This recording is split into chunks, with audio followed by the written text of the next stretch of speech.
time driving to Manila. Actually, hindi naman Manila. Pero outside Bulacan. Sa NLEX lang kami magkikita kasi yung friend ko ay from Quezon City. At nakita na kami last time dun sa birthday ng ng son niya. Nag 7th birthday. But of course, wala naman kaming chance para mag-chit-chat. So, nag-aya siya, sabi niya magkita daw kami. And sobrang perfect timing. Ang sagot ko kagad sa kanya, sige.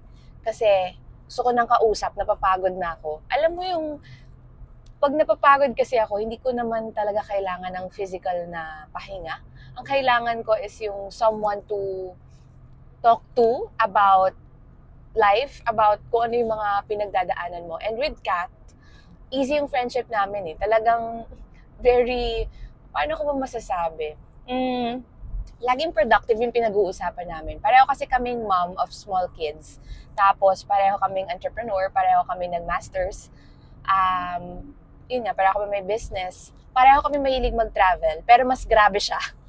So, marami kaming common grounds, marami kaming napag-uusapan. Hindi ko alam kung mapapanood to ni Kat, pero pag napanood mo to, Kat, ayan, alam mo naman, schoolmates kami nung high school, pero we never got the chance to talk.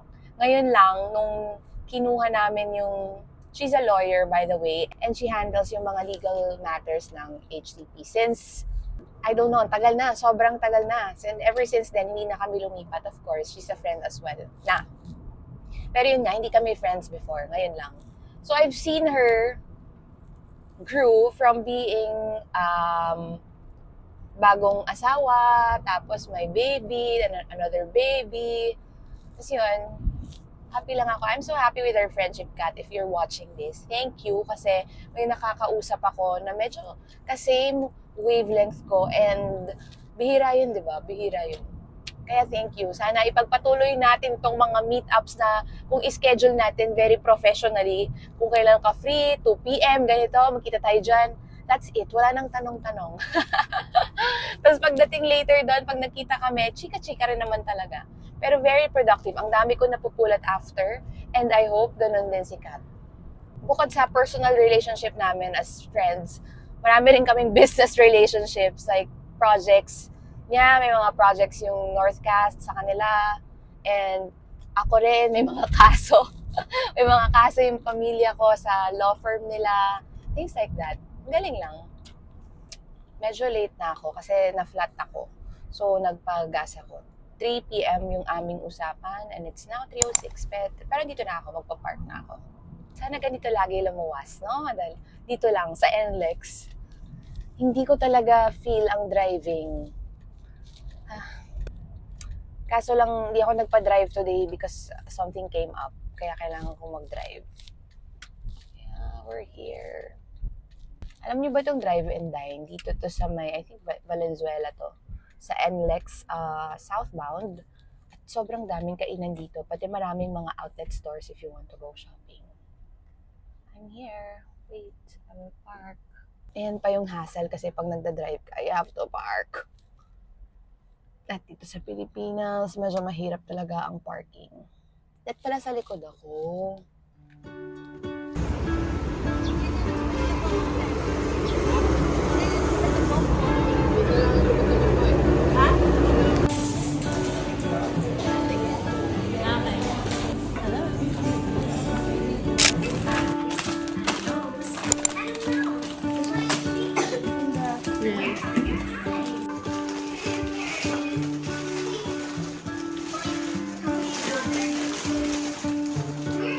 Like we're stacking.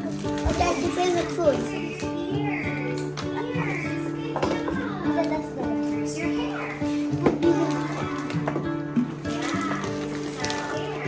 Which one? Together muna, kuya. Go closer. Doon pa, closer pa muna.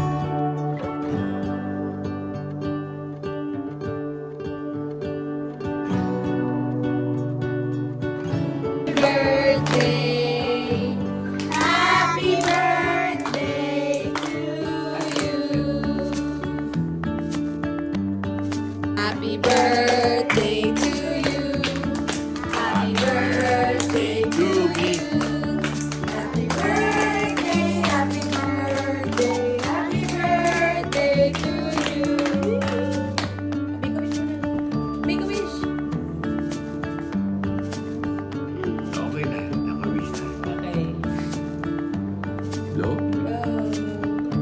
Yay! Hello! Nag-mall kaming apat kasi nagyaya yung mga bata sa fully book. Natapos na daw kasi nila yung mga books nila. Kaya ayan, bawal kasi sila bumili ng mga toys and wala silang screen time lately. Kaya sige, pagbigay natin na mamili sila ng books. Wala kaming yaya, so kami lang. Dito na rin kami magdi-dinner. Day off kasi ni Ate Rose. So para makatipid tayo ng mga hugasin sa bahay. Dito tayo sa mall. Oh! Show me!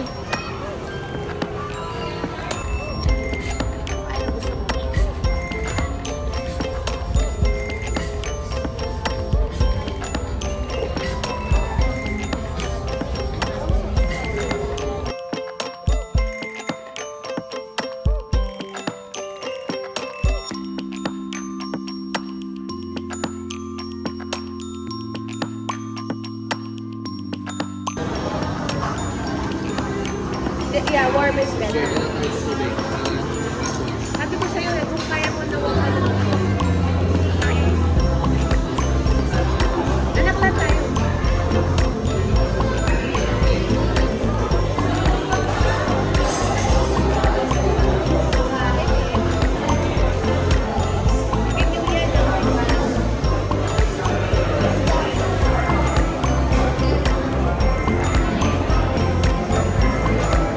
Like this. How? How? Freeze.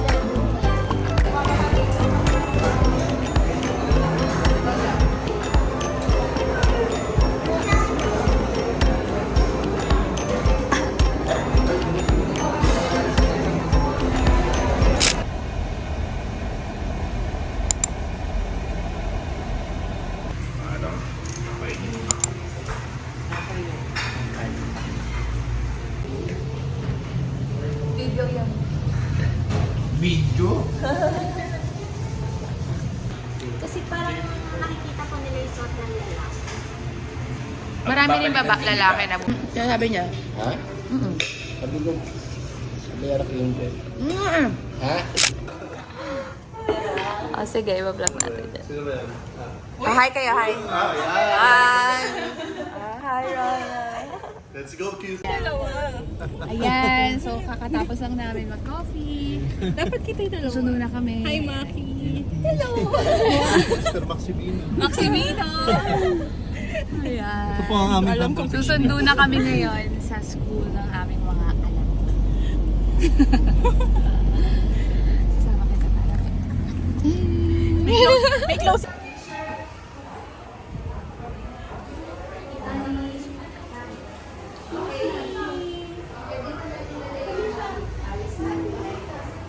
How was your last day of school? What did you do? Eat lang. Touchdown, we are here. Where? Bakuran because farewell party ng mga classmates ni ate. Yan. Wait lang. Tayo, Bakuran. Oh, doon. Ayun, Bakuran. Yay! Diba? So, guests tayo ngayon sa Bakuran. Let's see. Sabi na ako. Saan lang yung dito sa... Okay. One.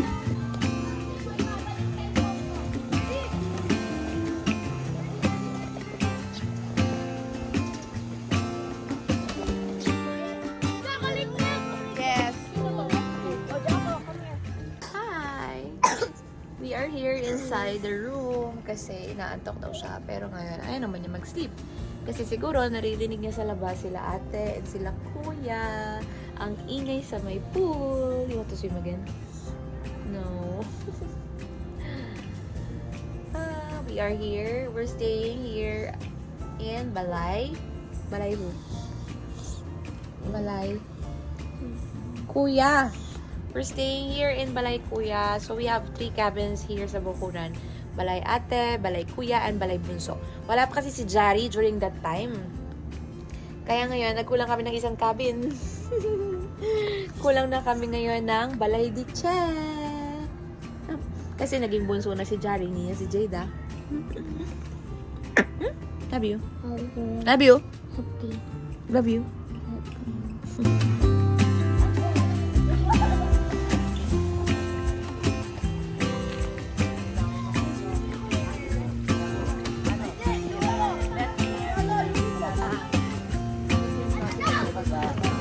That's not funny. That's not funny.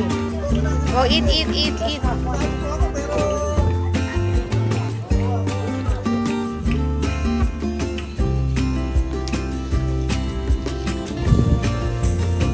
Go, go, go.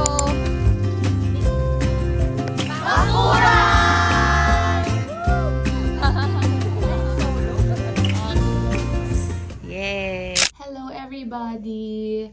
Ngayon pupunta kami sa wedding. Galing ako sa work.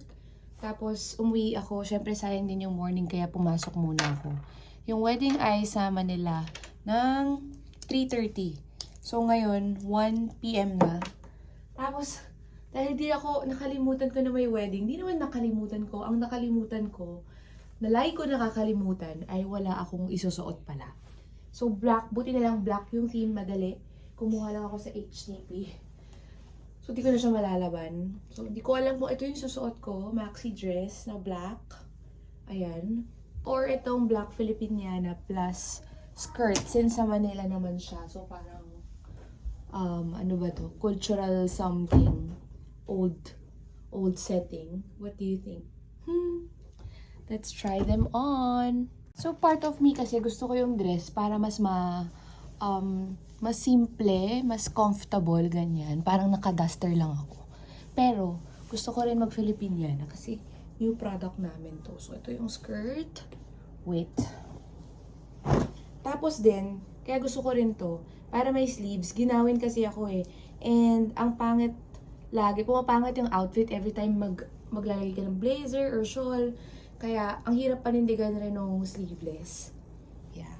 Wait. Ayan siya. Di-zipper siya here. Ayan. Ito na lang ba? What do you think? Ito na lang siguro para di ako ginuhin. What do you think? Ayan. Dito na tayo sa may church. Pupunta na tayo sa kasal. Naglalakad kami papuntang church. Nag-blend in yung suot ko, yung HTP Modern Filipiniana dito sa Intramuros ba to? Sa Intramuros. Diba? Cute. I belong. I belong.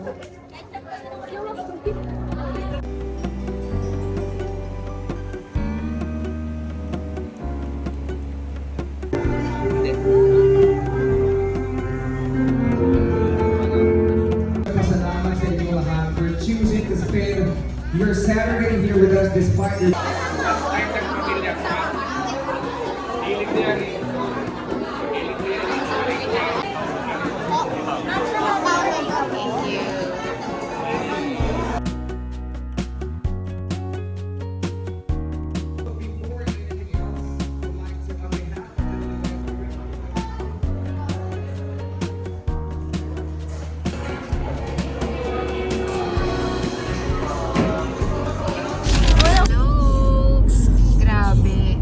Nag-upload ako ng vlog. Dapat 8:30 Saturday. Wait lang. Close ko lang ito. Baka makopyright tayo. Pauwi na kami from the wedding. Nasa NLEX na kami. Thankfully, walang traffic. O, di ko lang napansin. May traffic ba? Wala talagang traffic. So, gawa na. Yung bridge. Oo, gawa na. Kinakabahan kasi kami sa traffic. Ayan, nasa kotse ako. Nag-upload ako. Nag-upload na ako. Tapos na kasi I want to stay accountable. 3 weeks in a row na na-upload ko yung vlog ko every Saturday. Ang plan is every 8:30 ng gabi, pero hindi ko nga siya magawa. Ang daming aberya. Like today, okay naman sana. Kaso, ayaw mag-push through nung upload. Kailangan na namin pumunta sa simbahan kasi 4 p.m. yung kasal kanina. So, yun. Better late than never. At least sa Saturday pa rin naman pumapasok yung vlog ko. Ayan. This event, itong kasal na to, itong nangyayari to will be part of another vlog kasi weekly na nga ako nag-upload, di ba?